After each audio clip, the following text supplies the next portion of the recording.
कोई कर्म नहीं करता, पुद्गल भी नहीं हाँ करता, तो फिर भोगना हाँ क्यों पड़ता है इसको? फल क्यों भोगता है उसका? हाँ, प्रश्न ये है कि आत्मा किसी कर्म का कर्ता नहीं है, हाँ। और कर्म का कर्ता पुद्गल भी नहीं है ना? तो हम्म। कर्म कौन करता है, एक बात ये, और फिर उसका फल आत्मा क्यों भुगतता है, क्योंकि आत्मा तो कर्म का कर्ता नहीं है। है ही नहीं है। बिल्कुल सही है। हाँ देखो सुनो, पहली बात ये कि आत्मा अपने अज्ञान का कर्ता तो है। आत्मा अपने अज्ञान का कर्ता तो है ना, या अपने अज्ञान का कर्ता भी नहीं है? अपने अज्ञान का कर्ता आत्मा स्वयं है, और आत्मा अपने अज्ञान का कर्ता होने से अपने अज्ञान का ही फल का भोगता भी है। वो ना तो किसी कर्म का करता है, ना किसी कर्म के फल का भोगता है। अपने अज्ञान का करता है, अपने अज्ञान के फल का भोगता है। आत्मा के अज्ञान दशा को बतलाने वाला जो भाव है उसका नाम कर्म है। समझना ध्यान से, सूक्ष्म है, आत्मा सूक्ष्म है। और जो कर्म आदि विपाक हैं वे कैसे हैं? वे स्थूल हैं। वे स्थूल हैं। कैसे स्थूल है भैया, सिद्ध करके बतलाओ। कर्म विपाक को, कर्म वर्गणाओं को छदमस्त जीव जानने में समर्थ है या नहीं जानने में समर्थ है? बोलो भैया। अब क्या है कि हम जब जिनागम पढ़ते हैं तो हमारे लिए बस जो मेरे पास मति शुद्ध ज्ञान है उतने को ही हम सर्वांग समझ लेते हैं। बाकी की तो हम कल्पना भी नहीं कर पाते और वहां तक पहुंच भी नहीं पाते। अब अवधि ज्ञानी तो कर्म वर्गणाओं को जानता है या नहीं जानता है? स्पष्ट बोलो। अवधि ज्ञानी जानता है या नहीं जानता? जवाब दो फटाफट। जानता है या नहीं जानता है? जानता है ना? फिर कैसे जानता है? अरे बोलो, एक कोई कह रहा जानता है, कोई कहता नहीं जानता है। घबराते क्यों हो, बोलो ना, चर्चा ही तो हो रही है। अवधि ज्ञानी कर्म वर्गणाओं को जानता है। आई बात समझ में? अवधि ज्ञान में ये सामर्थ्य है कि वो कर्म वर्गणाओं को जान सके, देख सके। अब अवधि ज्ञानी छदमस्त है या केवल ज्ञानी है? छदमस्त है। मतिशुद्ध ज्ञानी कैसे जानता है? मतिशुद्ध ज्ञानी ये जानता है कि इस लोक में किसी के संयोग तो सुखमय देखे जाते हैं, किसी के संयोग दुखमय देखे जाते हैं। किसी का क्षोभशम ज्ञान अधिक देखा जाता है, किसी का कम देखा जाता है। किसी के संयोग आदि विभावों को अन्य प्रकार से देखा जाता है, किसी को अन्य प्रकार से देखा जाता है। जीव ही, एक जीव ही कोई स्त्री के रूप से, कोई पुरुष के रूप से, कोई तिरंज के रूप से देखा जाता है। देखा जाता है नहीं देखा जाता? तो इसका कोई ना कोई तो कारण होगा।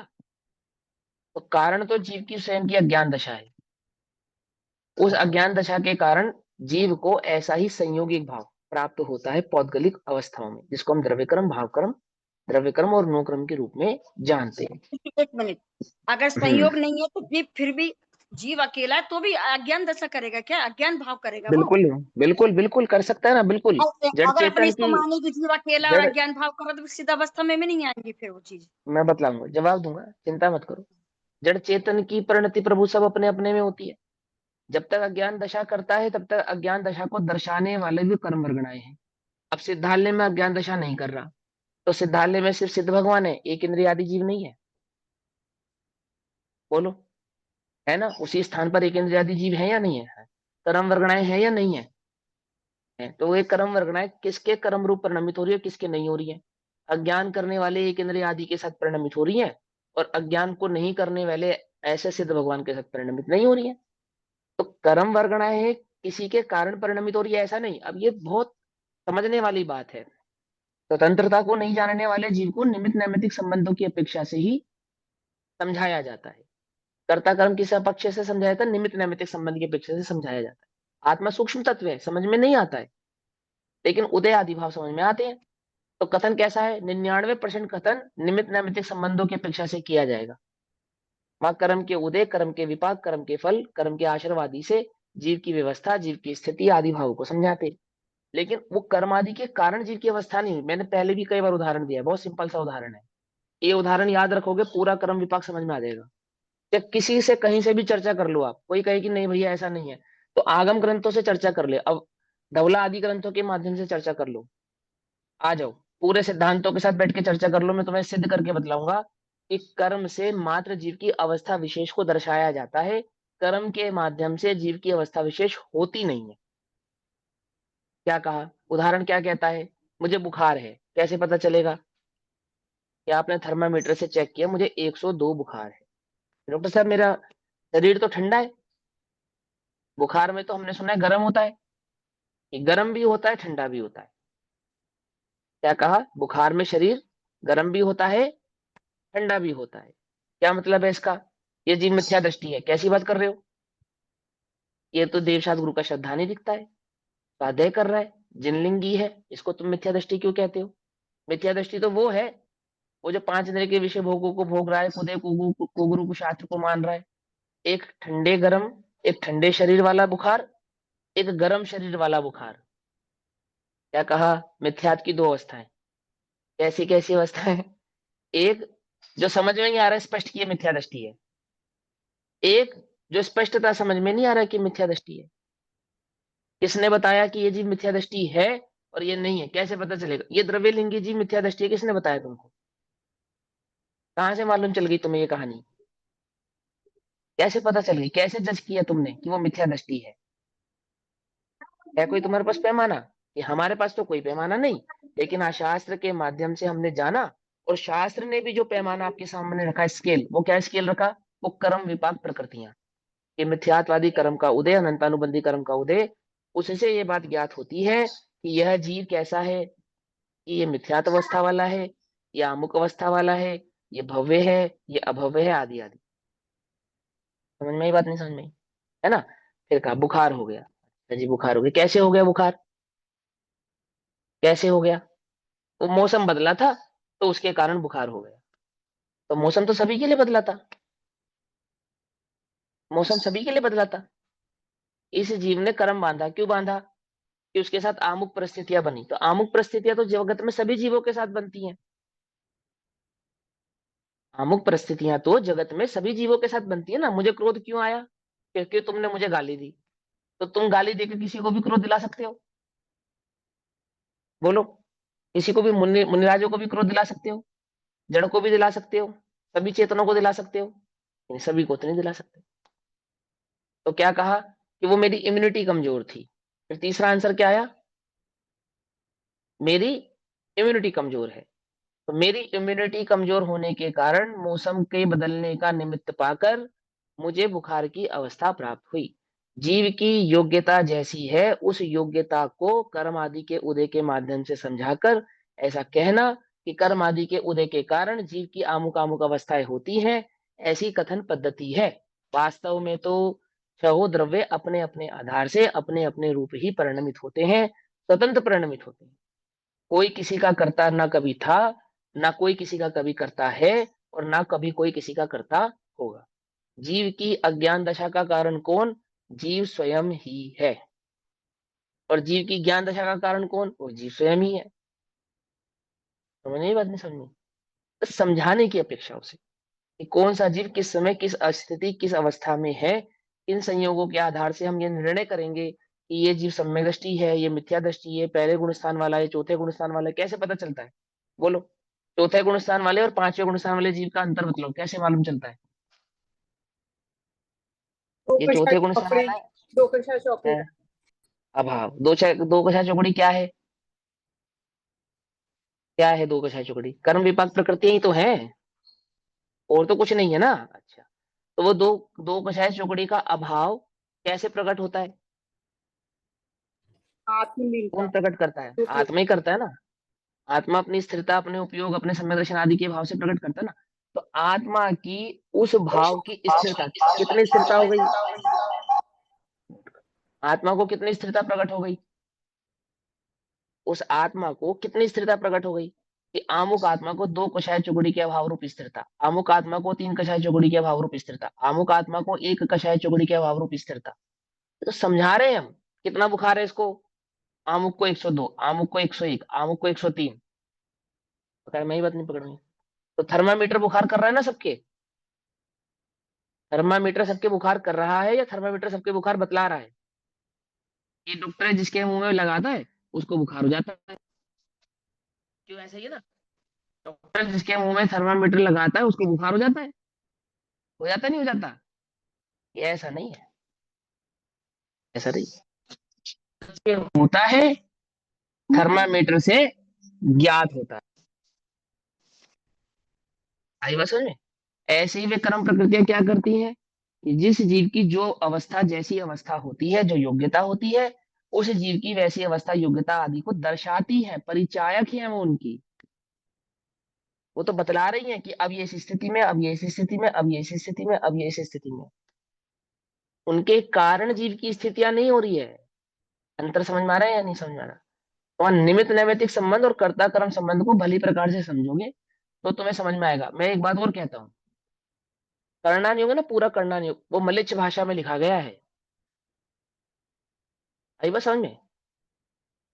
मलिच्छ भाषा में आर्य पुरुष मलिच्छ भाषा को पढ़ के क्या नहीं होते? स्वयं मलिच्छ नहीं होते हैं। ठीक। जब तुम्हें वस्तु स्वरूप की स्वतंत्रता, षटकारक की स्वतंत्रता, चार अभाव आदि भाव सिद्धांत समझा दिए ना, अब किस बात की कंफ्यूजन है तुमको? कोई कंफ्यूजन नहीं होनी चाहिए। तुम्हें वस्तु स्वरूप भली प्रकार हाथ पे रखे आंवले ऐसा समझ में आना चाहिए। क्या स्वतंत्रता समझ में आई तुम्हें? ये जो केवल ज्ञान का स्वरूप है ना, ये क्यों समझाया जा रहा है? समझे या नहीं समझे?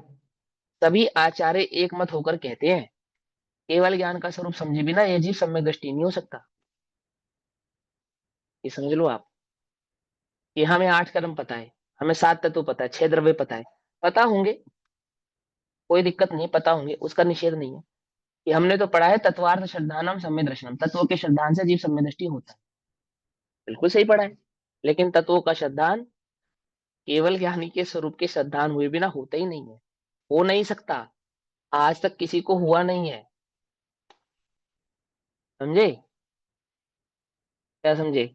चार गतियों के जीव सम्यक दर्शन सर्वज्ञता के स्वरूप की सिद्धि किए बिना प्रकट नहीं करते। किसी जीव को नहीं हो सकता, क्योंकि वहां स्वतंत्रता का जो नियम है ना, स्वतंत्रता, वस्तु स्वरूप की स्वतंत्रता, वो स्वतंत्रता सर्वज्ञता की स्वीकृति के बिना ज्ञान का विषय बनती नहीं है। वहां जीव को कर्तृत्व बुद्धि टूटती नहीं है। कर्तृत्व बुद्धि के टूटने का नाम सम्यक दर्शन है। ठीक। आई बात समझ में? है ना? अब आगे चलते हैं। प्रवचन सार जी अपनी कक्षा है। ओम नमो अरिहंताणम, नमो सिद्धाणम, नमो आयरियाणम, नमो वज्रायाणम, नमो लोये सब साहूणम।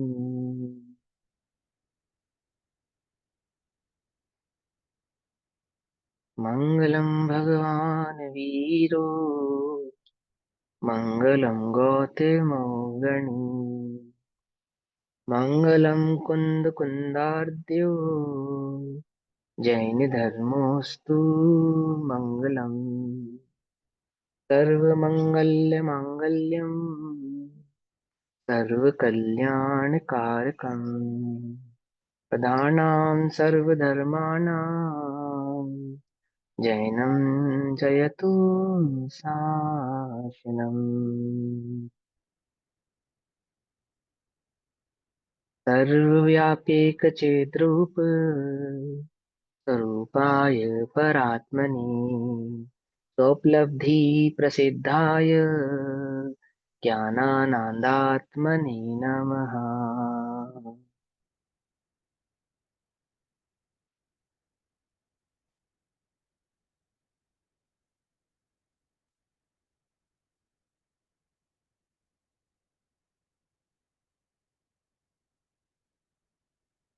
हमारी दोपहर कालीन कक्षा का विषय चल रहा है यदि प्रवचन सारजी प्रमागम।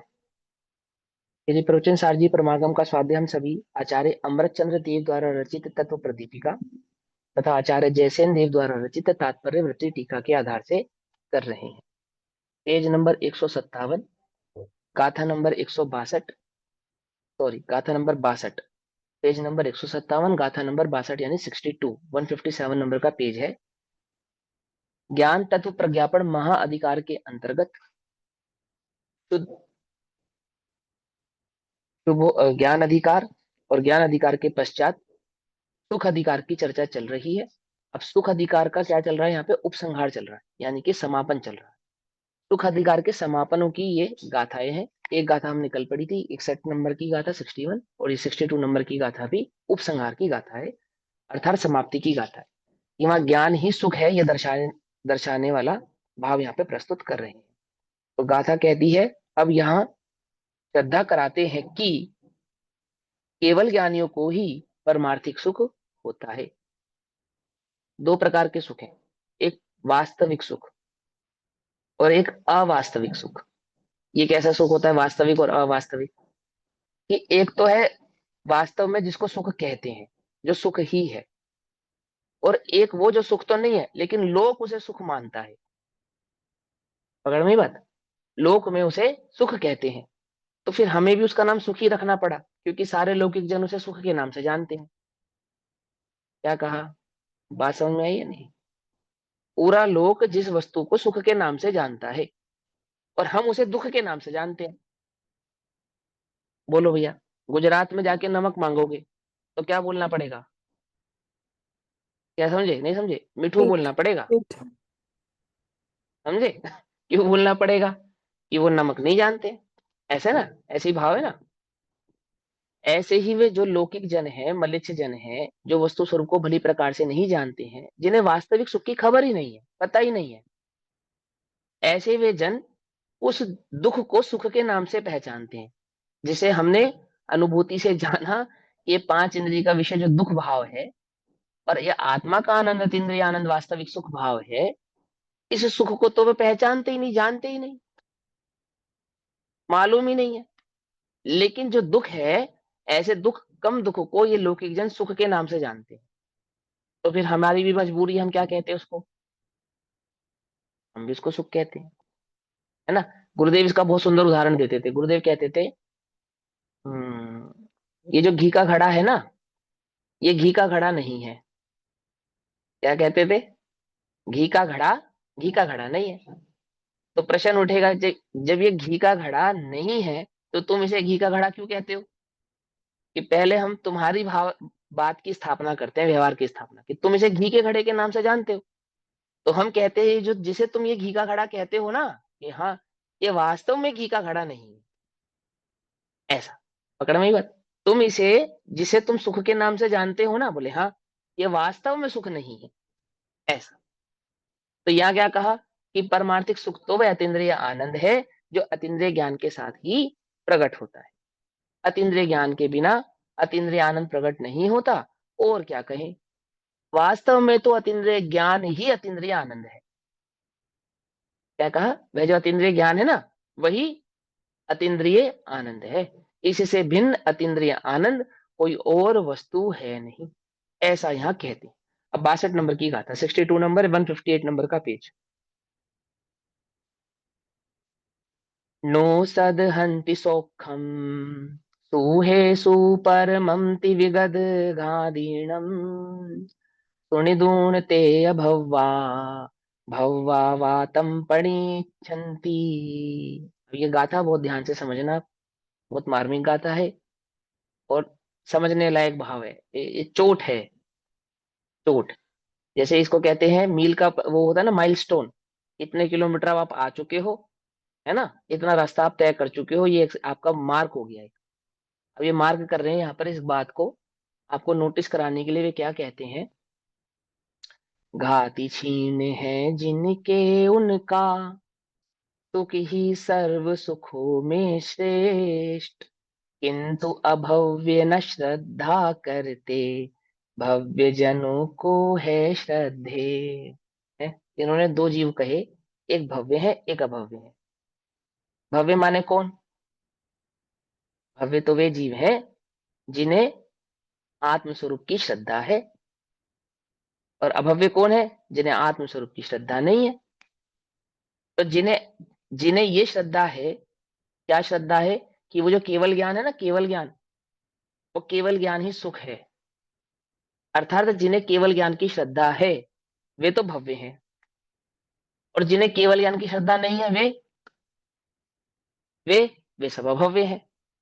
तो यहाँ प्रश्न उठेगा भी, आचार्य संबंध सॉरी, आचार्य जयसेंद्र उठाएंगे। वो ये कहेंगे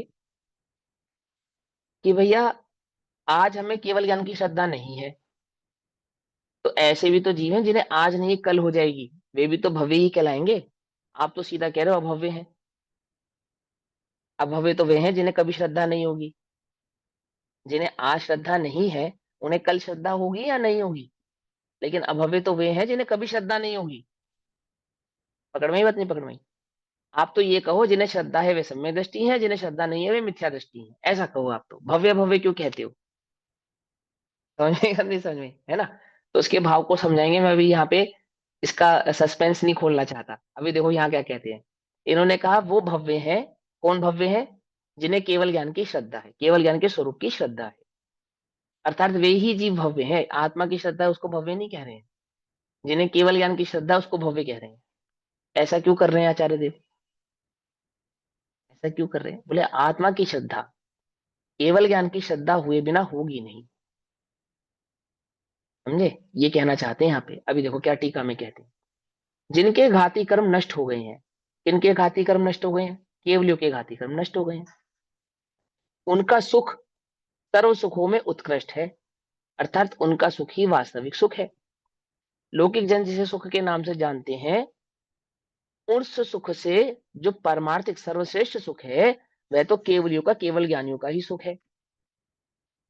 यह सुनकर जो श्रद्धा नहीं करते, जिन्हें इस बात का विश्वास नहीं है, जिन्हें इस स्वरूप की श्रद्धा नहीं है, जिन्हें यह स्वरूप समझ में नहीं आया है, वे अभव्य हैं। अभव्य माने क्या? वे जे कभी भी सम्यक दर्शन को प्रकट नहीं होंगे। अभव्य तो वही है ना, भव्य अभव्य। तो क्या कहते हैं? जिन आपको तो समझ में आ गया, श्रद्धा हो गई केवल ज्ञानी के स्वरूप की कि नहीं, अभी तो नहीं हुई, बोले अभव्य है ये।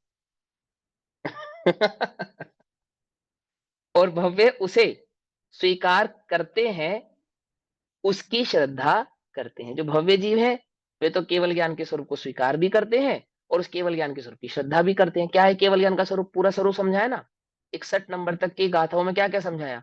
कि वो जो तीनों लोगों को, तीनों कालों की पर्याय को एक साथ एक समय में जानने वाले हैं, जिनके ज्ञान से कुछ भी छूटा नहीं है, आदि आदि भाव है ना, उनको क्या कहते हैं? कि ऐसी जो श्रद्धा करेगा वो तो है भव्य। इसी गाथा को थोड़े अलग भाव से कार्तिकेय अनुप्रेक्षा में कहा ना कार्तिकेय स्वामी ने, कि जिस द्रव्य की जिस क्षेत्र में जिस काल में जो पर्याय होनी है, उस द्रव्य की उस क्षेत्र में उस काल में वैसी ही पर्याय होती है। जो इस बात को स्वीकार करता है वो निश्चित ही सम्यक दृष्टि है, और जो स्वीकार नहीं करता वो मिथ्या दृष्टि है। ठीक है ना? सीधी सी बात हो गई ना। लेकिन कार्तिकेय स्वामी तो उसको सम्यक दृष्टि और मिथ्या दृष्टि कहते हैं। पर यहाँ कुंद कुंद आचार्य देव तो उसको सीधा अभव्य ही कह रहे हैं। समझे नहीं समझे? क्या अंतर है ना सम्यक दृष्टि, मिथ्या दृष्टि और अभव्य में? मिथ्या दृष्टि तो कभी ना कभी सम्यक दृष्टि हो सकता है, चांस है। क्योंकि भव्य तो सम्यक दृष्टि को भी कहते हैं और मिथ्या दृष्टि को भी कहते हैं। लेकिन अभव्य तो उस ही को कहते हैं जिसको कभी भी सम्यक दर्शन प्रकट होने वाला नहीं है ना? क्योंकि यहाँ केवल ज्ञान के स्वरूप की चर्चा चल रही है ना, तो वहाँ केवलियों का ही आधार बनाकर कह रहे हैं कि जैसे आज श्रद्धा नहीं है लेकिन कल श्रद्धा होगी, इसलिए वो भव्य है। केवल ज्ञान में तो श्रद्धा हो गई ना भव्य को। क्या समझे? क्या नहीं समझे? केवल ज्ञान की अपेक्षा से देखो कौन कौन भव्य। कैसे पता केवलियों को भी आमुक आमुक जीव भव्य है और आमुक आमुक जीव भव्य नहीं है? केवली भगवान को कैसे पता? जैसे फॉर एग्जाम्पल समझाता हूँ, थोड़ा सा मैं टिपिकल कर देना, इजी करता हूँ। आदिनाथ भगवान ने कहा ये जो मारीच का जीव है ना ये 24वां तीर्थंकर बनेगा। तो मारीच की अपेक्षा से तो मारीच 24वें नंबर पे तीर्थंकर बनेंगे, और जितना उनको समय लगेगा उतना समय लगेगा। लेकिन अगर आदिनाथ भगवान के ज्ञान में देखें तो मारीच तीर्थंकर हो चुके हैं या नहीं? बोलो। क्योंकि वो तो वर्तमान मत है ना। एक अपेक्षा से हो चुके हैं, एक अपेक्षा से क्या हो चुके समझे हैं। भाई? हाँ, केवल ज्ञान तो वर्तमान मत जानता है ना, वर्तमान मत। तो वर्तमान की केवल ज्ञान की अपेक्षा से तो मारिच तीर्थंकर है, होंगे नहीं। समझना ध्यान से, उल्टा नहीं पकड़ना। क्योंकि केवल ज्ञान तो भूतकाल को भी वर्तमान ही जानता है ना, वर्तमान मत ही जानता है ना। नहीं समझे? वहां तो वो पर्याय घटित होगी ऐसा नहीं, भविष्य को। हालांकि वो तो मालूम है उन्हें कि होगी, कब होगी, जब होगी, जिस समय होगी, उसका निषेध नहीं कर रहे हैं। लेकिन वो केवल ज्ञान में प्रत्यक्ष कैसी है? मानो वह वर्तमान में ही घटित हो गई है। आ गई बात समझ में? तो अब वो मारिच तीर्थंकर बनेंगे या हो चुके हैं? मारिच तो भैया हो चुके हैं, उनकी तो कहने की बात नहीं। अच्छा चलो, राजा श्रेणी तीर्थंकर बनेंगे या तीर्थंकर हो गए? क्या समझे? आई बात समझ में? तो वो केवल ज्ञानी कह रहे हैं ये भव्य है। कौन? ये जो केवल ज्ञान की श्रद्धा करेंगे ये भव्य है।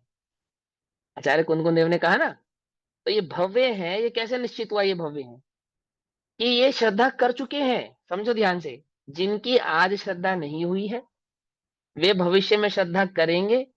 उस केवल ज्ञान में देखो, वे तो श्रद्धा कर चुके हैं। नहीं पकड़ में बात? तभी तो ये निश्चित हुआ। केवल ज्ञानी तो ये जानते हैं ना कि ये जीव भव्य है, भले ही वो मिथ्या दृष्टि है वर्तमान में, पर उसके भव्य भाव को तो जानते हैं ना, तभी तो उसको भव्य कहते हैं।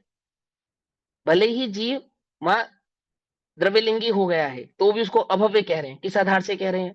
कि केवल ज्ञानी तो जानते ही हैं ये कभी भी क्या नहीं कर पाएगा, इस वस्तु स्वरूप की श्रद्धा नहीं कर पाएगा। आ रही है बात समझ में? कितना ये बढ़िया पॉइंट दिया इन्होंने, समझे? हाँ भव्य बोलो। तो है पर भव्यता का चिन्ह तो प्रकट नहीं हुआ ना उनका। हाँ लेकिन केवल ज्ञान में प्रकट हो गया ना। ये कह रहे हैं, तो केवल भैया ज्ञान में तो प्रकट हो गया ना। और भव्य उसी को कह रहे हैं जो कभी भी केवल ज्ञान में श्रद्धा नहीं करेगा। हाँ उसी का नाम अभव्य है। ये आज छोड़ो, ये कभी नहीं करेगा। मतलब दूर भव्य दूरानुदूर भव्य किसी की भी बात नहीं चल रही, जो कभी भी नहीं करेगा हाँ उसी को भव्य हाँ में डाल दें। हाँ। अब देखो मैं तुम्हें समझाता हूँ और थोड़ा बारीकी से समझाता हूँ। देखो, अभव्य जीव द्रव्यलिंगी बन सकता है या नहीं बन सकता? प्रश्न आगम से प्रश्न कर रहे हैं ना, कि आपने गर्दन हिलाकर कहा हाँ भैया बन सकता है।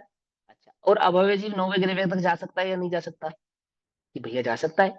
अभव्य जीव नौ अंगों का पाठी होगा या नहीं होगा? कि अंगों का पाठी भी होगा। तो उसे सात तत्व के स्वरूप की खबर होगी या नहीं होगी? कि होगी। उसे नौ पदार्थ आदि भावों की खबर होगी, छह द्रव्य की खबर होगी या नहीं होगी? जैन सिद्धांत को जानेगा या नहीं जानेगा? इतना सब कुछ जानेगा, लेकिन केवल ज्ञान के स्वरूप की श्रद्धा नहीं कर पाएगा। तो क्या कहा उसको?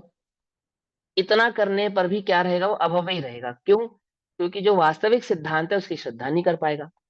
अध्यात्म की भाषा में कहेंगे तो आत्मा की श्रद्धा नहीं करेगा।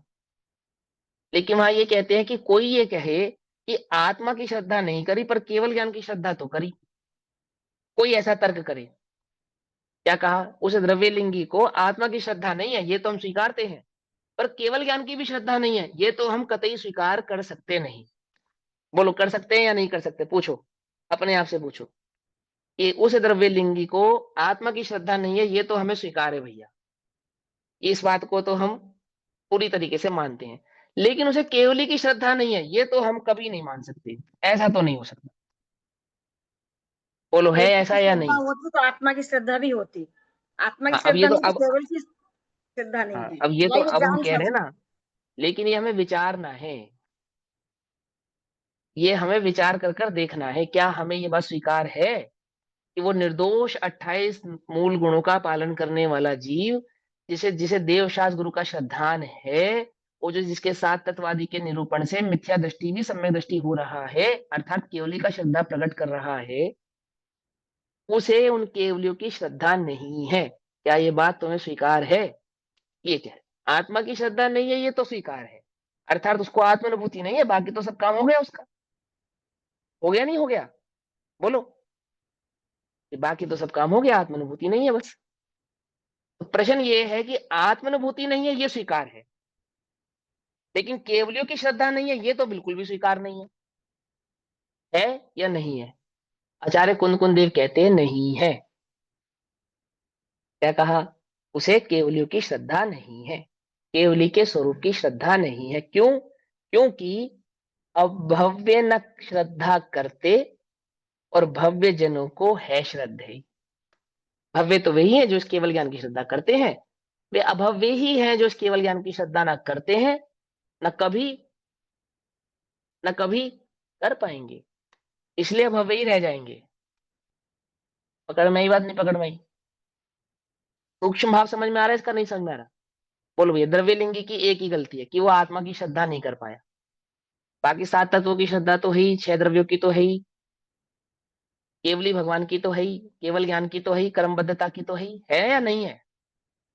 बोलो। नहीं है, नहीं केवली है। की नहीं है ये कह रहे हैं। वो कह रहे हैं केवली की श्रद्धा नहीं है उसको। पकड़ में आई बात? नहीं पकड़ में आ रही है? पॉइंट समझ में आ रही है? ये बहुत मार्मिक बात है, जिन आगम का प्राण है ये। जब तक ये स्वीकार नहीं करेगा ना केवल ज्ञान के स्वरूप को, उसका कुछ नहीं होने वाला। अब इस पे इतना जोर क्यों दे रहे हैं? 80 नंबर की गाथा की भूमिका है ये है। कि वहां बिल्कुल, तुम्हारे यही मैं कहने वाली हूँ कि 80 नंबर की गाथा की भूमिका बना रहे हैं यहीं से। भूमिका है, हाँ ये भूमिका। और ये अभी से थोड़ी बन रही है, ये ज्ञान प्रज्ञापन से बनती चली आ रही है। कि पूरे ये 79 नंबर तक की गाथा तुम्हें समझ में आए हाँ, तो तुम्हें और समझ में आए कि मजबूती केवल से। की श्रद्धा किसको कहते हैं। तुम वो कितनी गाथा पढ़ के बस उतना कि वो केवल ज्ञान को जानता है, स्वरूप है, उसको श्रद्धा करता है द्रव्य गुण पर्याय से। ये है उसका द्रव्य गुण पर्याय भाव जो यहाँ बतला रहे हैं। इसको कहते हैं उस केवल ज्ञान की श्रद्धा करना। तो जो केवल ज्ञान की श्रद्धा करता है वो आत्मा को जानता है, तो आत्मा से केवल ज्ञान का मिलान नहीं करना, उल्टा नहीं पकड़ना। देखो मेरी बात को, वहां तो सीधा सीधा बता रहे हैं कि वस्तु के स्वरूप में सर्वज्ञता की सिद्धि किए बिना आत्मा की सिद्धि नहीं होती है। ये अर्थ है उस 80 नंबर की गाथा का। मालूम? ये टीका पढ़ो भैया, कैसी बात कर रहे हो? कोई बात नहीं, आपके साथ ही पढ़ेंगे, अलग नहीं पढ़ेंगे। सुनो ध्यान से, देखो क्या कहते हैं। जिनके घाती कर्म नष्ट हो गए हैं उनका सुख सर्व सुखों में उत्कृष्ट है। यह सुनकर जो श्रद्धा नहीं करते वे अभव्य हैं, और भव्य तो उसे स्वीकार आदर करते हैं, उसकी श्रद्धा करते हैं। अब आचार्य अमरचंद्र देव गाथा नंबर 62 पे टीका करते हैं और क्या कहते हैं।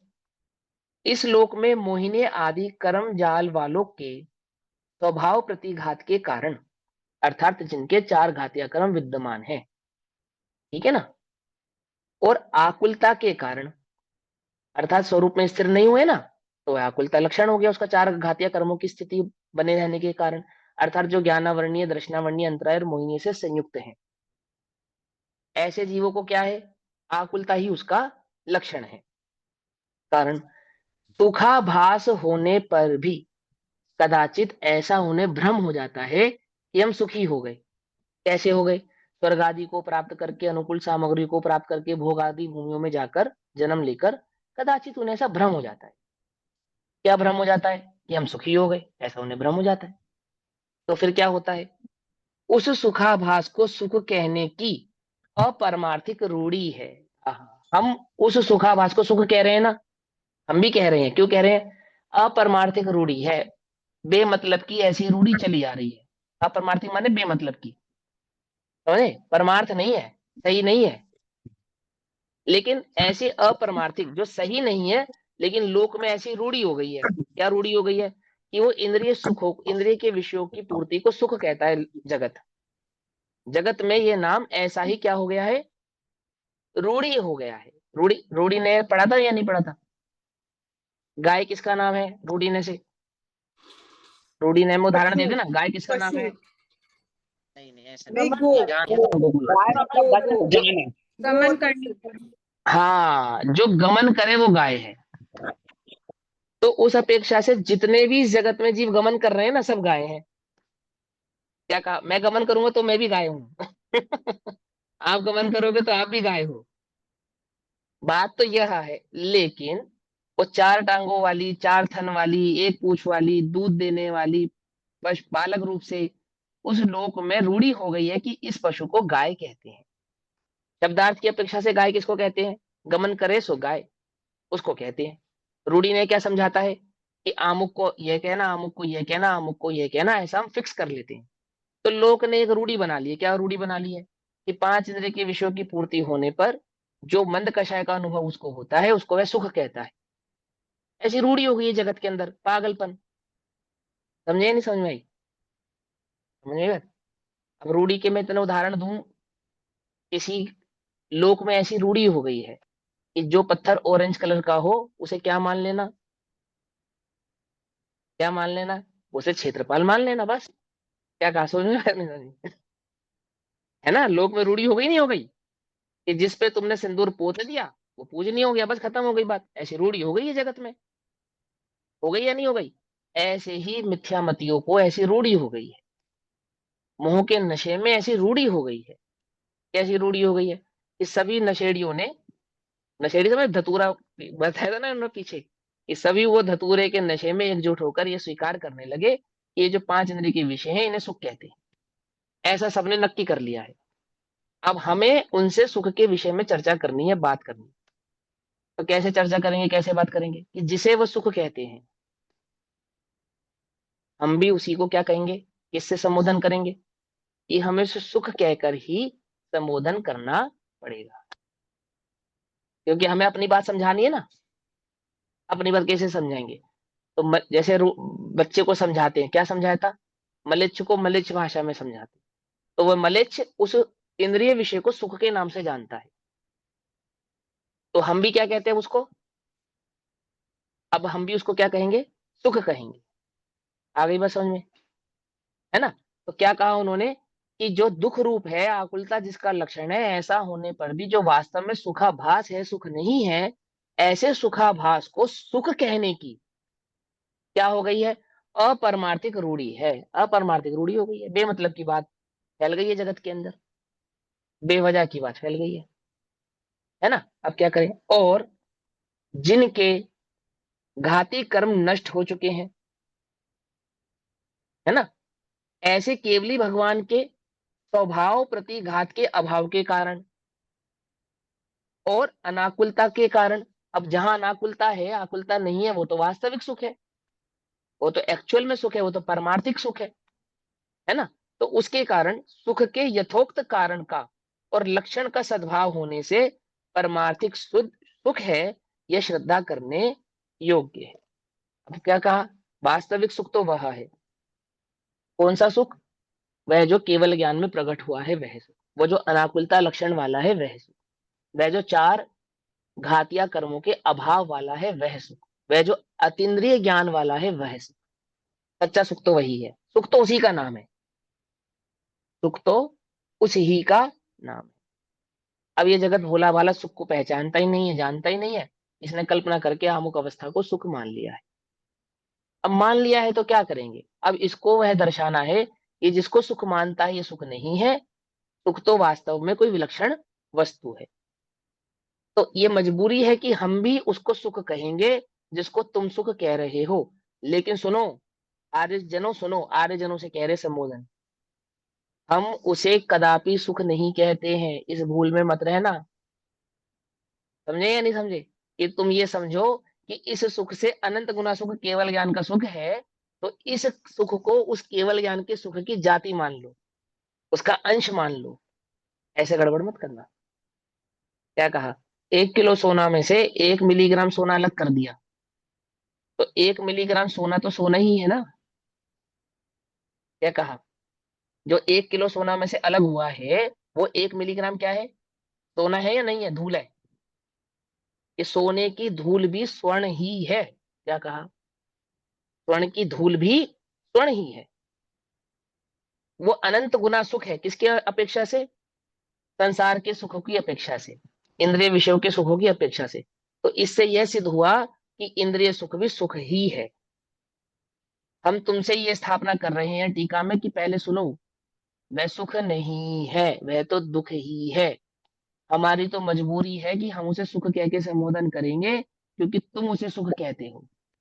अब आने जो टीके आएंगे ना, शुभाधिकार की जो टीका आएंगी, शुभोपयोग अधिकार की, वहां उसको सुख कह के संबोधन करना पड़ेगा मजबूरी के कारण, क्योंकि सारा जगत इंद्रिय के उन विषयों को सुख के नाम से जानता है, ऐसा कह रहे। ये भूमिका समझ में आई 2 लाइनों में, है ना। हम नहीं कहते सुख, सुख कौन कह रहा है, सुख तो तुम कह रहे हो। तो हम भी तुम्हारे साथ क्या कहेंगे, उसको सुख कहेंगे। लेकिन हम तुम्हें साथ में ये भी समझाएंगे कि ये सुख नहीं है, यह तो वास्तव में दुख है। सुख की जाति तो इससे कुछ भिन्न है, कुछ विलक्षण है। भैया क्लियर हो गई बात, चलो अब हाँ जी। भैया गुरुदेव कहते थे ना कि कहना व्यवहार है और मानना मिथ्या। निश्चय, हाँ वो तो है ही, कहना व्यवहार है, मानना मिथ्या है। लौकिक सुख के सुख को कहना व्यवहार है, सुख कहना, और मान लेना ये मिथ्या। अब इसमें चरणानुग चूलिका आएगी, चरणानुग चूलिका में कहेंगे, हे माता तू मेरी माता नहीं है, ऐसा कहेंगे। तो तू माता नहीं है तो माता क्यों कहते हो, क्योंकि लोक में जिसने जन्म दिया है उसे माता कहते, इसलिए हम भी उसे माता कहते हैं। और परमार्थ से वास्तव में तो वे मेरे जन्म आदि की कर्ता नहीं होने के कारण, है ना, वो परमार्थिक भाव को समझाने के कारण तो मेरी माता नहीं है।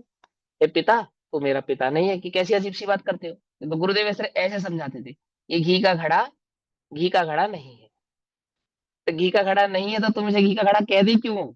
हम थोड़ी कहते हैं, तुम कहते हो घी का घड़ा। हम तो ये कह रहे हैं जिसे तुम घी का घड़ा कह रहे हो ये घी का घड़ा नहीं है। आई बात समझ में? ऐसे यहाँ चलेगा। ये आप भी तो इसको सुख कह रहे हैं, अरे हम इसे सुख नहीं कह रहे भैया, हमने नहीं कहा ये सुख है, ये तो तू इसे सुख कह रहा है। तो हम कह रहे हैं कि जिसे तू सुख कह रहा है ये वास्तव में सुख नहीं है, सुख तो इससे भिन्न एक विलक्षण वस्तु है। ऐसा ठीक। जिन्हें ऐसी श्रद्धा नहीं है वे मोक्ष सुख के सुधापान से दूर रहने वाले अभव्य मृग तृष्णा के जल समूह को ही देखते अनुभव करते हैं। अब जिन्हें जगत में क्या नहीं प्राप्त हुआ, जल प्राप्त नहीं हुआ, वे चमकती रेत को जल समझ रहे हैं और दुखी हो रहे हैं। ऐसे ही जिन्हें वास्तविक सुख की खबर नहीं है, मोक्ष रूपी सुधा रस अमृत रूपी सुख को नहीं जानते, इंद्रिय आनंद को नहीं जानती, वे पांच इंद्रिय के विषयों के आनंद को ही आनंद मानकर क्या हो रहे हैं, वास्तव में तो दुखी हो रहे हैं, ऐसा कह रहे हैं। ठीक। और इसमें एक बात और समझना, ये थोड़ा सा ध्यान देके पढ़ना, सुनना और समझना कि जो हमें एक भ्रम है ना, क्या भ्रम है कि वो समय दृष्टि को भी भोग होते हैं, उसके भी भोग आदि की वृत्ति होती है, आदि आदि भाव होते हैं। तो उसका भी यहाँ निराकरण करेंगे सारा, इन गाथाओं में उसका पूरा निराकरण करेंगे कि ज्ञानी को वास्तव में भोग होते हैं या नहीं होते हैं, और जो भोग होते हैं तो उसके अंतरंग में उन भोगों के प्रति बुद्धि क्या होती है, ये सब पूरा भाव इसमें क्लियर करके बतलाएंगे। सुनो। और जो उस वचन को इसी समय स्वीकार श्रद्धा करते हैं, इसी समय, अब टीका में बतला रहे हैं उसका विस्तार करके आचार्य अमरचंद्र देव, जो आचार्य कुंद कुंद देव ने कहा उसका जो भाव, ये तो एक टीका मैंने अपनी परीक्षा से करी कि अभव्य क्यों कहा और भव्य क्यों कहा। अब यहाँ आचार्य अमरचंद्र देव क्या कह रहे हैं, जो इसी समय श्रद्धा नहीं करते, क्या श्रद्धा नहीं करते कि वो केवल ज्ञान सुख स्वरूप है, अर्थात उस अतीन्द्रिय आनंद को सुख स्वीकार कर उस अतीन्द्रिय ज्ञान में अपने उपयोग को लगाकर उसका अनुभव नहीं करते, जो केवल ज्ञान के स्वरूप को स्वीकार नहीं करते, जिन्हें केवल ज्ञान के स्वतंत्र स्वभाव की श्रद्धा नहीं है, क्या है, वे शिव श्री अर्थात मोक्ष लक्ष्मी के भाजन आसन्न भव्य हैं, और जो आगे जाकर स्वीकार करेंगे वे दूर भव्य हैं। अब इन्होंने क्या कर दिया कि वहां भव्य और अभव्य के बीच में दो डिवाइडेशन आपकी समझ के लिए डाल दिया। टीका में आचार्य अमरचंद्र देव ने क्या कहा, कौन है भव्य? भव्य तो वो है जो आज स्वीकार करेगा वो भव्य, जो भविष्य में स्वीकार करेगा वो भी भव्य। तो अभव्य कौन है? जिसने ना आज स्वीकार किया न कभी स्वीकार करेगा। आ गई बात समझ में? क्यों कहा भव्य और अभव्य? भव्य कौन? जो या तो अभी स्वीकार आसन यानी कि सम्यक सन्मुख मिथ्या दृष्टि है, स्वीकार नहीं किया है, स्वीकार करने वाले आसन नजदीक, ये तो भव्य है। अथवा जो भविष्य में स्वीकार करेंगे सो दूर भव्य है, और जो कभी स्वीकार नहीं करेंगे वे अभव्य है। आई बात समझ में? अब क्या कहते हैं भावार्थ, केवली भगवान के ही परमार्थिक सुख है, सच्चा सुख जो वास्तविक सुख है वो तो केवली भगवान को ही है। यह वचन सुनकर भी जो कभी इसका स्वीकार आदर श्रद्धा नहीं करते वे कभी मोक्ष प्राप्त नहीं करते, वे सब अभव्य हैं। जो हमने तुमको अतीन्द्रिय आनंद का स्वरूप समझाया, सुख स्वरूप समझाया, समझाया ना भी सुखाधिकार के अंदर, जो ऐसे सुखाधिकार के आधार से सुख भाव को स्वीकार नहीं करते हैं, उसके स्वभाव को नहीं समझते हैं, उसकी श्रद्धा नहीं करते हैं, उसके स्वरूप को अंतरंग में श्रद्धान भाव से प्रकट नहीं करते हैं, क्या है वे तो सभी जीव अभव्य हैं। तो कब अभव्य हैं? आज अभव्य हैं, कल भव्य हो जाएंगे? नहीं, वे ना आज कर रहे हैं ना कल कर रहे हैं, कभी नहीं कर रहे हैं। तो कभी नहीं करेंगे वे सदैव अभव्य ही रहेंगे। और जो इसको स्वीकार करता है वो भव्य है, आज स्वीकार करे तो आज भव्य है, केवल ज्ञान की अपेक्षा से तो वे सब भव्य है ही, जो सब मोक्ष जाने वाले हैं केवल ज्ञानी को सब पता ही। अभी समझा ना उदाहरण देकर आपको ऊपर। तो क्या कहते हैं, जो उपरोक्त वचन सुनकर अंतरंग में उसकी श्रद्धा करते हैं वे ही मोक्ष को प्राप्त करते हैं। जो वर्तमान में श्रद्धा करते हैं वे आसन्न भव्य हैं, और जो भविष्य में श्रद्धा करेंगे सो वे दूर भव्य। अर्थात केवल ज्ञान के स्वरूप की श्रद्धा किए बिना जीव भव्य नहीं होता, और केवल ज्ञान के स्वरूप की श्रद्धा करके ही जीव वास्तव में भव्य होता है। ठीक है, आई बात समझ में? मात्र आत्मा की श्रद्धा करने से आत्मा भव्य होता है या नहीं होता है? बोले केवल ज्ञान की श्रद्धा किए बिना आत्मा की श्रद्धा नहीं होती है, ये समझो आप। वहां केवल ज्ञान के स्वरूप की श्रद्धा और आत्मा की श्रद्धा होना एकार्थवाची, एक भाव में निहित है। यहाँ भी होगी, यह भाव भी श्रद्धा में आएगा और यह भाव भी श्रद्धा में आएगा। ये बात मैं क्यों कह रहा हूं मालूम? क्योंकि ऐसा किसी को भ्रम है। क्या भ्रम है? कि भले ही तुम्हें देवशास्त्र गुरु का स्वरूप समझ में ना आए, परंतु आत्मा का स्वरूप समझ में आ जाए तो तुम्हारा कल्याण हो जाएगा। ऐसा किसी को भ्रम है। उसके इस भ्रम का निराकरण करते हुए कहते हैं कि भाई ऐसा होता नहीं है। अर्थात देव की श्रद्धा हुए बिना देव के द्वारा बतलाए गए तत्व का श्रद्धान होता नहीं है। सच्चे तत्व का श्रद्धान होता नहीं। भैया अब तो 159। कहते हैं हाँ। कि देव शास्त्र का श्रद्धान होता है सबसे पहला स्टेप। तो देव का हम्म। श्रद्धान उसमें केवल ज्ञान का श्रद्धान नहीं आएगा। हाँ वही तो है, वही तो है। देव का तो श्रद्धान माने क्या? तो वो सारा उसके जो जो सर्वज्ञ हो, वितरागी हो, हितोपदेशी, उसका नाम देव है। हम्म तो जब समझे ना? हम कहते हैं कि द्रव्य लिंगी को देव शास्त्र का श्रद्धान तो है, लेकिन केवल नहीं है, ज्ञानी का श्रद्धान नहीं है, वो ऐसा तो क्यों? व्यवहार का कथन है। हाँ वो तो व्यवहार का कथन है कि हमने ये कहा कि उसको देवशास्त्र गुरु का श्रद्धान है। वहां तो आचार्य देव कह रहे नहीं है, उसको नहीं है। वो भले ही अर्यंत को अर्यंत कह रहा है, सिद्ध को सिद्ध कह रहा है, आचार्य को आचार्य कह रहा है, वो भले ही आगम को जिन्वाणी कह रहा है, वो भले ही नगन दिगंबर मुनि अवस्था आदि को मुनिराज कह रहा है, परंतु उसे वास्तव में श्रद्धान नहीं है। क्या कहा? क्या कहा? उसे कोई श्रद्धान नहीं, उसे कुछ नहीं मालूम। जितना भी पता है सब शिवशम ज्ञान की बात है। कषाय की मंदता है, तो अभिप्राय, उपलेशियाएं हैं। हाँ, उसके अभिप्राय की भूल अंतरंग में बनी रहती कहला, इसका मतलब बनी ये। रही। हाँ बिल्कुल बिल्कुल बिल्कुल। अब वो सिर्फ आत्म संबंधी ही नहीं, इसमें ये बात समझो कि कोई कहे कि सिर्फ आत्म संबंधी भूल है, वहां तो कह रहे पूरे तत्व संबंधी भूल है। देव शास्त्र गुरु के संदर्भ में भी भूल ही समझो आप तो, कि वहां केवलियों का श्रद्धान हुआ, आत्मा का श्रद्धान नहीं हुआ। तो यहाँ तो कहते केवलियों का भी नहीं हुआ, आत्मा की तो छोड़ो। क्या कहा? केवल ज्ञान का ही श्रद्धान नहीं हुआ। ये बहुत जरूरी चीज है। क्रमबद्ध पर्याय को ऐसे प्राण नहीं कहते। फिर हरा सोना मुनि क्यों कहा क्यों बन उसको? गया? हाँ मुनि क्यों बन गया? वो मंद कषाय है। जैसे तुम अभी एक बताओ, तुम स्वाध्याय क्यों कर रहे हो? क्यों कर रहे हो बोलो? आत्मज्ञानी हो इसलिए? नहीं, सुखी या होना नीचे? है इसलिए हमें भी सिद्ध हाँ बनना हाँ है। हाँ, बस ऐसे ही कुछ उसको हो गया है। उल्टा नहीं पकड़ना भैया, छल नहीं ग्रहण करना। इस बात से बड़े ध्यान से समझना। बस ऐसी ही कुछ कषायों की मंदता वर्त रही है उसको, ऐसे ही कर रहा है। ये श्रद्धान नहीं हुआ उसको। अब जिसको श्रद्धान हम समझते हैं, दो प्रकार का श्रद्धान, एक अभिप्राय बदलने वाला जो श्रद्धान है, और एक बुद्धि के स्तर पे जो श्रद्धान है। दोनों में अंतर है,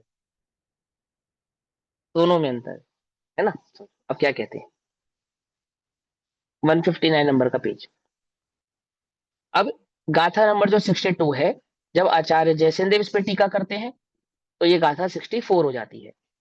तात्पर्य वृत्ति, आचार्य कुंदकुंद देव और आचार्य अमृतचंद्र देव हमसे क्या कहना चाहते हैं, तो वह आचार्य जयसेन देव अपने शब्दों में उसको कहेंगे। वे कहते हैं अब केवलियों के ही परमार्थिक सुख है। वास्तव में अगर किसी को सुख है तो वह अतीन्द्रिय ज्ञानधारी केवली भगवान को है, अन्य किसी को नहीं। अब ऐसे छलग्रहण नहीं करना, इसका भी निराकरण करेंगे कि चौथे गुण स्थान में, पंचम गुण स्थान में, सातवें आदि गुण स्थानों में सुख है या नहीं है।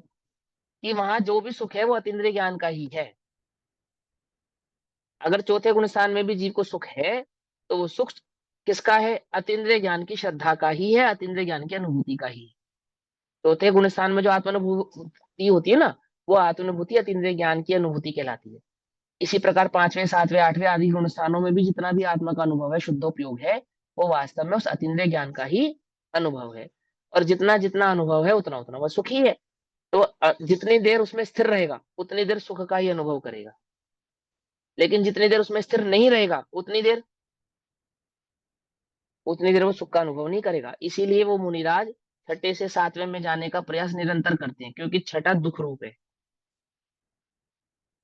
क्या कहा? वो छठा गुण स्थान भले ही छाया समय दर्शन है, श्रद्धा पूरी है, पर वो दुख रूप है, क्योंकि अनुभव, क्योंकि सुख तो अतीन्द्रिय आनंद है, क्योंकि सुख तो वो अतीन्द्रिय ज्ञान की प्रवृत्ति का नाम है। और अतीन्द्रिय ज्ञान की प्रवृत्ति तो वो शुद्धोपयोग के साथ ही संयुक्त है, उससे अलग नहीं है, जो केवलियों के सदैव है। पकड़ पा रहे हो बात को? नहीं पकड़ पा रहे? चौथे गुणस्थान वाला सम्यक दृष्टि, युद्ध करता हुआ सुखी, ये तो व्यवहार का कथन है भैया। एकमात्र अनुभव करता हुआ सुखी है, आगे पीछे सुखी नहीं है। कि भैया आप उल्टी पढ़ाई पढ़ा रहे हो, अभी आचार्य स्वयं कहेंगे, मैं नहीं कह रहा हूं। इसमें खुद ही आएगा, इसमें मतलब दो उदाहरण आएंगे। इसमें एक आएगा, एक तो आएगा मछली का उदाहरण, कि जैसे पानी में से मछली को रेत में डाल दिया निकाल कर, तो क्या है, बोले जिस मछली को रेत भी अंगार जैसी लगती हो, उस मछली को अंगार पे रख दिया जाए तो क्या होगा। ये उदाहरण देंगे, किसके संदर्भ में देंगे मालूम, मुनिराजों के संदर्भ में देंगे ये उदाहरण। रेत किसको कहेंगे, छठे गुण स्थान को, और अंगार किसको कहेंगे, भोगों की प्रवृत्ति को। कि जिन मुनिराज को छठा गुण स्थान ही अंगार लग रहा है, यदि उन्हें भोगों की प्रवृत्ति में डाल दिया जाए तो उनकी क्या दशा होगी, क्या समझे। यदि उनका गुणस्थान और गिर गया तो क्या दशा होगी उनकी। तो कह रहे हो आनंद तो जैसे मछली को पानी में है, ऐसे वास्तविक आनंद तो शुद्धोपयोगी को शुद्धोपयोग अवस्था में है, उसके आगे पीछे नहीं है। ये हमने तो पढ़ा है, सम्यक दृष्टि सदैव सुखी, और श्रद्धा की अपेक्षा से कहते हैं, क्योंकि उसको सुख की जाति की खबर हो गई है। अब जिसे सारा जगत सुख कहता है, अब वह सम्यक दृष्टि उसको सुख स्वीकार नहीं करता है, उसको मालूम चल गया ये सुख नहीं है, इस अपेक्षा से उसको सुखी कहते हैं, क्योंकि उसे सुख के रहस्य का ज्ञान हो गया। अपने को पता है सुख किसे कहते हैं, बोलो ये सुख किसे कहते हैं, कैसे सुख की जाति, कि भैया शाम को बढ़िया मूंग की दाल का हलवा बनाएंगे देसी घी का बढ़िया उसे चाव से शांति से खाएंगे इसे चलाकर, तब विचार करेंगे कि सुख जाति किसका नाम है? देखो क्या कहते हैं, अब केवलियों के ही परमार्थिक सुख है ना। संसारियों में जो परमार्थिक सुख मानते हैं वे अभव्य जीव हैं, अर्थात जो पांच इंद्रिय के विषय आदि में सुख मानते हैं वे तो सब अभव्य हैं, ऐसा निरूपण करते हैं। जो ना ही श्रद्धा करते हैं ना मानते हैं। इसको नहीं मानते हैं, निर्विकार परम आह्लाद रूप, आह्लाद माने, आह्लाद माने वो जो निराकुल है ना, निराकुल भाव, हाँ निराकुलता, उसी को आह्लाद कहते हैं। पिछली गाथाओं में समझाया था आचार्य देव ने, अगर आपको याद हो तो वहां मैंने आपको नोटिस करवाई थी ये बात। अब आनंद भी आह्लाद का मतलब ऐसे, हाँ आनंद भी कह सकते हैं, निराकुल है, आनंद है, परम सुख है, आह्लाद रूप है, ये सब पर्यायवाची शब्द हैं उसकी, ठीक। क्योंकि इन जनरली हम आह्लाद का क्या अर्थ करते हैं, हमें आह्लाद लगता है एकदम वो खिलखिलाता हुआ एकदम। अब लोक में जिसको आह्लाद कहते हैं, इस इंद्रिय ज्ञान से तुम आह्लाद के स्वरूप को नहीं समझ सकते, इससे तुलना मत करो उस आह्लाद की। क्या कहा, ये जो इंद्रिय ज्ञान के साथ जो तुम्हें आह्लाद प्रकट होता है या नहीं होता है, होता है ना। इस आह्लाद की जाति उस आह्लाद की जाति से भिन्न है। ये आह्लाद कैसा है, ये तो कषाय गर्भित है। हाँ। अभी आह्लाद आ रहा है इसको समझ के, वाणी समझ के भी अंतरंग में आह्लाद आ रहा है या नहीं। अब आचार्य कहते हैं कषाय गर्भित आह्लाद है, ये वास्तविक आह्लाद नहीं है। तुम आह्लाद की जाति अभी भी नहीं पहचानती, समझना, ये तो मंद कषाय का आह्लाद है, बुरा नहीं है, परंपरा से बुरा नहीं है, पर वास्तविक नहीं है, सच्चा नहीं है। सच्चा कैसा है, सच्चा तो वीतराग रूप होता है, समझे या नहीं समझे। सच्चा कैसा होता है, सच्चा निकषाय भाव होता है, निराकुल भाव वाला होता है, वीतराग परिणति वाला होता है, उछल कूद नहीं है वहां, क्या समझे आह्लाद रूप एक सुख को नहीं मानते। कैसा नहीं मानते हैं, सुखों के मध्य में वह ही परम सुख है। जो ऐसा नहीं मानते, जिसको सारी दुनिया सुख कहती है, सारे जगत में जो सुखों के नाम से प्रसिद्ध है, सारा जग जिन्हें सुख सुख सुख सुख कह रहा है, ऐसे समस्त सुखों के मध्य में वास्तव में जो सुख है वह अतीन्द्रिय ज्ञान के साथ प्रकट होने वाला सुख है, ऐसा जो नहीं मानते। जो सुख किससे संबंधित है, घातिया कर्म जिनके नष्ट हो गए हैं, ऐसे केवलियों में वह परमार्थिक सुख है। किससे संबंधित है वह सुख, कि वह सुख तो अतीन्द्रिय ज्ञान से संबंधित है। और किसको है वो अतीन्द्रिय ज्ञान, कि वह अतीन्द्रिय ज्ञान उन केवलियों को है। क्या लक्षण है उस अतीन्द्रिय ज्ञान का, कि चार घातिया कर्मों के अभाव रूप जो प्रकट हुआ है, ये लक्षण है उस अतीन्द्रिय ज्ञान का। तो सुख की श्रद्धा किसकी श्रद्धा से करना, इस वास्तविक सुख तो वह सुख है जो केवली भोग रहे हैं। मुझे है स्वामी उस बल की दरकार, जिस बल को पा करके स्वामी आप हुए भव पार। समझे या बात नहीं समझे, मुझे तो उसकी वो है, सुख तो वो है, ये कह रहे हैं। क्या करके भी नहीं मानते हैं, ऐसा क्या किया कि तब भी वे नहीं मानते हैं, क्या नहीं मानते कि वो जो केवल्य का सुख ही वास्तविक सुख है, कि इत्यादि पूर्वोक्त 3 गाथाओं में कहे गए अनुसार सुनकर भी नहीं मानते हैं। समझे? हमने यहाँ तो तुम्हें क्योंकि अधिकारों को डिवाइड करके चल रही है ना बात, तो 3 गाथाओं की बात कर रहे हैं। अभी तक 61 नंबर की गाथा तक 61 गाथाओं में जो सतीन्द्रिय ज्ञान का स्वरूप समझाया है, इतना समझकर भी जिन्हें अभी तक ये स्वीकार नहीं हुआ, क्या स्वीकार नहीं हुआ कि वास्तव में जो सुख है वह तो अतीन्द्रिय ज्ञान के साथ प्रकट होने वाला भाव ही है, वे निश्चित ही अभव्य हैं। ये तो घोषणा कर रहे हैं कि 62-61 नंबर की गाथा पे ही तुम्हें सम्यक दर्शन हो जाना चाहिए। ये कह रहे हैं ये, आगे जाने से पहले ही कर लो, यही कर लो काम, कि भैया वो पूरा ग्रंथ समझ में आएगा तब समय दर्शन प्रकट होगा। वो कह रहे हैं इतनी जरूरत ही नहीं है, 61वें नंबर पे हो जाना चाहिए था तुम्हारा काम, तो नहीं हुआ तुम्हारा काम, तो तुम अभी हो उल्टा से पकड़ना। समझे नहीं समझे? हाँ, विपरीत नहीं को पकड़ना है ना, छल ग्रहण करने लगो। अब हमें नहीं कह रहा मैं तुमको, ये तो आचार्य कह रहे हैं कि इतना सुनकर भी जो नहीं मानते, ये तो सिर्फ भैया 3 जी, ही गाथाओं की बात कह रहे हैं। ये तो सिर्फ 3 भैया ही जी, गाथाओं की बात कह रहे हैं। हाँ, एक मिनट, ये 3 गाथाओं कोई के स्वरूप को नहीं स्वीकारा, वो अभव्य है। हम तो कह रहे हैं 61 गाथाओं के स्वरूप को मैं स्वीकार कर कर देखो, तो पूरा स्पष्ट हो जाएगा भाव। हाँ बोलिए, क्या कह रहे हैं? मैं ये कह रहा हूँ, अतीन्द्रिय सुख का या इस छद्मस्त जीव के लिए वर्तमान में अतीन्द्रिय सुख का कोई उदाहरण है ऐसा कि जिससे उसको समझा जा सके? क्योंकि शुद्धोपयोग है अतीन्द्रिय ना, शुद्धोपयोगी एकमात्र उदाहरण है। चौथे गुण स्थान में होने वाला जो आत्मानुभूति भाव है वही एकमात्र उदाहरण है। किससे तुलना करें उसकी, बोलो? जहर की तुलना, सांख्य की तुलना तुम संजीवनी से कैसे करोगे, बोलो? कैसे करोगे? नहीं कर सकते ना। ये तो ऐसी जाति की बात हो गई, तुम करेले के रस की तुलना गुड़ से करो, अब कैसे उनकी कोई तुलना है आपस में? अन्य किसी भाव से करते, शक्कर से करते, खांड से करते, करारा से, बूरा से, जाने किन किन चीजों से करते, तो एक बात को समझ में भी आती।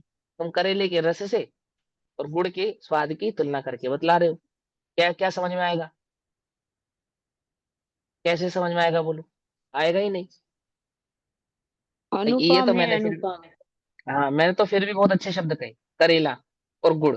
आचार्य तो और खतरनाक शब्द इस्तेमाल करने वाले हैं, वो तो और ज्यादा खतरनाक बात कहेंगे तुमको, बड़ी डेंजरस बात, कि भैया वो सुख की जाति कहाँ और तुम किससे किसकी तुलना कर रहे हो। लोक में इंद्रियों के सुख, इंद्र के सुख को, चक्रवर्ती के सुख को, अन्य सुखों को सुख मानती है ये दुनिया। ये तो दुखी है, परम दुखी है। और वे जो इंद्रिय, वो जो इंद्र भी यदि सुखी है, ऐसा कहेंगे, यदि वो इंद्र भी सुखी है, तो जो अतीन्द्रिय ज्ञान उसको प्रकट हुआ है उसके बल पे सुखी है, ना कि वह इंद्र पद के कारण सुखी है। वो चक्रवर्ती भी यदि सुखी है, तो उस चक्रवर्ती को जो शुद्धोपयोग स्वरूप आत्मानुभूति प्रकट हुई है, इस कारण तो वह सुखी है, चक्रवर्ती पद के कारण वो सुखी नहीं है, ऐसा बतलाएंगे। समझ में आई बात, नहीं समझ में? ऐसा भाव समझेंगे। अब ये समय तो हो गया, लाइन पूरी कर देता हूँ। वे अभव्य हैं, 3 गाथाओं के स्वरूप को समझ सुनकर भी जो समझे नहीं है, वे अभव्य हैं। वास्तव में वे जीव वर्तमान काल में सम्यक्त स्वरूप भव्यत्व की प्रकटता के अभाव में अभव्य कहे गए हैं। क्या कहा? वो क्योंकि उनको सम्यक दर्शन नहीं हुआ है, वस्तु स्वरूप को समझकर भी इस अपेक्षा से, मतलब उनके मिथ्यात्व की अपेक्षा से ही उनको अभव्य कह रहे हैं, ऐसा सरल करके आचार्य जयसेन देव ने कहा। परंतु सर्वथा अभव्य नहीं, आप उनको हमेशा अभव्य मत समझ लेना। यहाँ तो वो मिथ्या दृष्टि है ना, उसके कारण उसको अभव्य कह दिया, ऐसा कह रहे।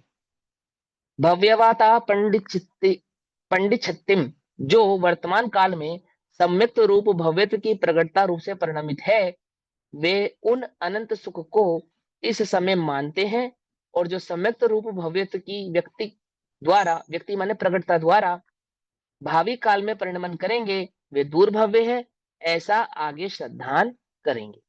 यहाँ यह अर्थ है, मारने के लिए तलवार पकड़े हुए चोर के मारण के समान, यद्यपि इंद्रिय सुख इष्ट नहीं है। क्या कहा? किसी चोर को पकड़ लिया, उसको फांसी होने वाली है।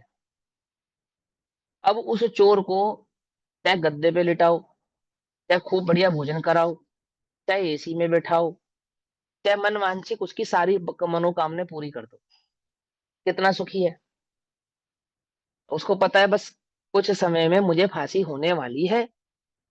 तो जैसा मारने के लिए पकड़ा गया चोर 5 इंद्रिय के विषयों को प्राप्त करके भी सुखी होता नहीं है, क्योंकि वहां उसकी दृष्टि में वो जो मृत्यु है ना वो स्पष्ट आ रही है।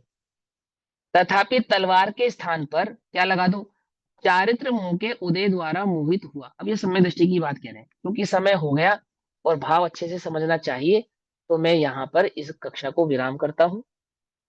बाकी चर्चा हम कल करेंगे, तब तक के लिए सभी को जय जिनेन्द्र। पुनः ले ओम लेना नमः पूरा सब, जय हाँ जिनेन्द्र। जी, फिर से ले लेना पूरी गाथा। हाँ यहाँ अर्थ पूरा लेंगे, अर्थ पूरा भाव समझाएंगे, बहुत अच्छा अर्थ है इसका, समझने वाला अर्थ है। ओम नमः सिद्धेभ्य। निज निधि निज में बताई, यह अनंत उपकार है, उसके लिए जिन आनी माँ को वंदना शत बार है। नामो हरिहंता नमो हरि।